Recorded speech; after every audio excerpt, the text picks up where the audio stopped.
मौजूदा सूरत हाल इसकी सही है अल्हम्दुलिल्लाह कामयाबी तिन्ना दिनों के सानू रिजल्ट देता है।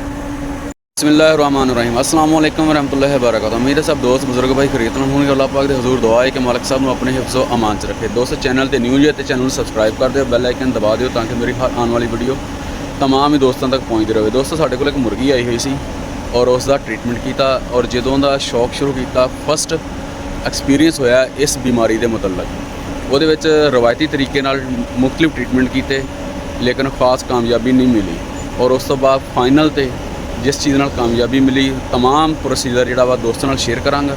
और उस तो पहले तुसीं यह मुर्गी दी छोटे जिहे क्लिप ने दो मुख्तलिफ मराहल दे विच जिहड़ा कि स्टार्ट और दरमियान च और मौजूदा हुण ते मैं बाद चैक कराना, पहले वो तुसीं चैक कर लो।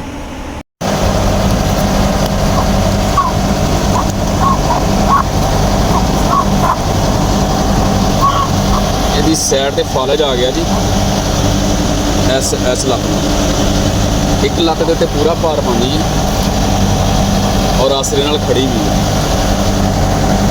ਦੂਸਰੀ ਲੱਤ ਜਿਹੜੀ ਤਾਂ ਚੁੱਕੀ ਹੋਈ ਹੈ ਇਸ ਸਾਈਡ ਤੇ ਫਾਲਜ ਜਿੱਦਾਂ ਹੀ ਛੱਡਣਾ ਵਾ ਹੋ ਖਾਂਦੀ ਪੀਂਦੀ ਵੀ ਠੀਕ ਆ, ਹਾਜ਼ਮਾ ਠੀਕ ਹੈ, ਬੁਖਾਰ ਨਹੀਂ ਹੈਗਾ। ਕੁਛ ਟ੍ਰੀਟਮੈਂਟ ਇਹਦਾ ਕੀਤਾ ਹੋਇਆ ਵਾ, ਮਜ਼ੀਦ ਅੱਗੇ ਜਿਹੜਾ ਵਾ ਉਹ ਜਿਸ ਤਰ੍ਹਾਂ ਹੀ ਕਾਮਯਾਬੀ ਮਿਲਦੀ ਹੈ ਜੋ ਵੀ सूरत हाल होएगी वो दोस्तों को बात शेयर। दोस्तों हाँ जी ये वही मुर्गी जी पिछले क्लिप जो तुसीं देखिया वा जिहदे कोल पैरों ते रस्सी खड़ा हो जाता। अल्हम्दुलिल्लाह जी ये 70% रिकवरी हो चुकी, पैरों ते भी आ गई और तुरन भी लग गई, लेकिन ये वीकनेस और कमज़ोरी मौजूद है। ये लंगड़पन थोड़ा जिहा हैगा वा, फालज का असरात ये मौजूद ने और इंशाल्लाह ट्रीटमेंट चल रहा वा। जिस तरह ही फाइनल होंदा वा दोबारा इस मुर्गी का तुहानूं शौक करावांगे और ये उत्ते किहड़ी चीज़ का इस्तेमाल किया गया वा और किस तरह किया गया तमाम दोस्तों के नाल शेयर किया गया जी। तो दोस्तों यह देखो मौजूदा सूरत हाल इसकी सही है अल्हम्दुलिल्लाह कामयाबी है। और ये जिहड़ा शुरू दे विच पहले 15 दिन जिहड़ा असीं ट्रीटमेंट इहदा कीता ਉਹ ਸੀਗਾ ਮਿਥਕ ਇਕਬਾਲ 250 mg ਗੋਲੀ और उस दे नाल एवियान।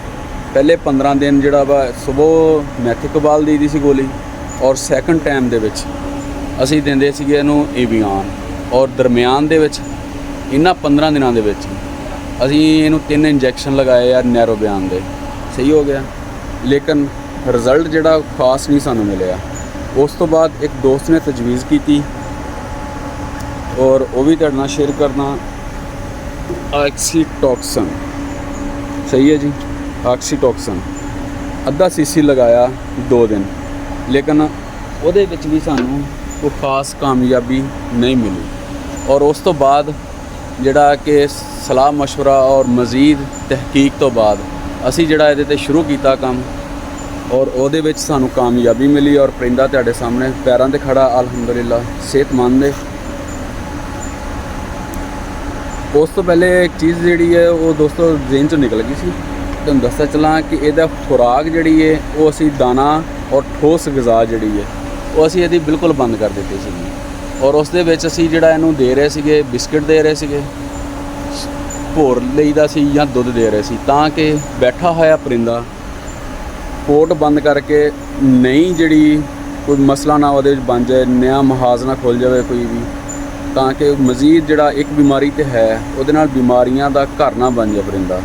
उहदे लई असीं इहनूं बिस्किट सिर्फ दे रहे सी नरम गज़ा या किते रोटी दे रहे सीगे दुध च भीग के बिल्कुल गाल के नरम करके दलिया टाइप कह लो या शाशे मिलदा वा छोटे बच्चों नूं देईदा वा वो नहीं मेरे नाम जेन च आ रहा वो दे रहे सी और इस तरह ही इसका जिहड़ा वा ट्रीटमेंट मुड़ के जिहड़ा असीं अगला मरहला इहनूं कीता जिदों तो सानूं MEY काम इंजैक्शन अद्धा सीसी 24 घंटे एक बारी और इन्हें 3 दिनों के सानूं रिजल्ट दिता है। 15 दिन मुख्तलिफ मैडिसन इस्तेमाल कीतियां लेकिन कोई रिजल्ट नहीं आया। MEY ने 3 दिनों के इनू ये पैरों ते लैन दा जिहड़ा कि तुसीं दूसरा क्लिप देखिया लंगड़ापन सीगा उहदे विच और जिहड़ी लंगड़ापन सीगा उहदे विच ਪਰਿੰਦਾ 3 ਦਿਨਾਂ ਦੇ ਵਿੱਚ ਪਹੁੰਚਿਆ। ਉਸ ਤੋਂ ਬਾਅਦ ਅਲਹਮਦੁਲਿਲਾ ਬਿਲਕੁਲ ਕਲੀਅਰ ਹੋ ਗਈ ਹੈ। ਅਗਰ ਕੋਈ ਮਾੜੀ ਮੋਟੀ ਕਮੀ ਪੇਸ਼ੀ ਹੈ ਵਾ ਫਿਟਨੈਸ ਦੀ ਜਾਂ ਪੱਠਿਆਂ 'ਚ ਕੋਈ ਵੀਕਨੈਸ ਕਮਜ਼ੋਰੀ, ਕਿਉਂਕਿ ਖੁਰਾਕ ਦੀ ਵੀ ਕਮੀ ਰਿਹਾ ਦੇਖ ਰਹੇ ਜੀ ਤੁਸੀਂ, ਚੱਲ ਰਹੀ ਹੈ ਅਲਹਮਦੁਲਿਲਾ ਠੀਕ ਹੈਗੀ ਹੈ। ਔਰ ਉਸ ਦਾ ਜਿਹੜਾ ਵਾ ਟ੍ਰੀਟਮੈਂਟ ਜਿਹੜਾ ਵਾ ਉਹ ਕਿਉਂਕਿ ਅਸੀਂ ਰੱਖੀ ਹੋਈ ਹੈ ਫੈਕਟਰੀ ਵਿੱਚ 24 ਘੰਟੇ ਨਿਗਰਾਨੀ ਦੇ ਵਿੱਚ ਰਵੇ। ਅਗਰ ਕੋਈ ਅਜ਼ਾਫੀ ਸ਼ੋਰ ਸ਼ਰਾਬਾ ਆ ਰਿਹਾ ਵਾ ਤਾਂ ਉਹਦੇ ਲਈ ਮਾਜ਼ਰਤ ਚਾਹੁੰਦਾ ਵਾ, ਕਿਉਂਕਿ 24 ਘੰਟੇ ਹਰ ਟਾਈਮ ਜਿਹੜਾ ਵਾ ਜ਼ਿਆਦਾ ਟਾਈਮ ਫੈਕਟਰੀ ਦੇ ਵਿੱਚ ਡਿਊਟੀ 'ਤੇ ਰਹੀਦਾ ਸੀਗਾ।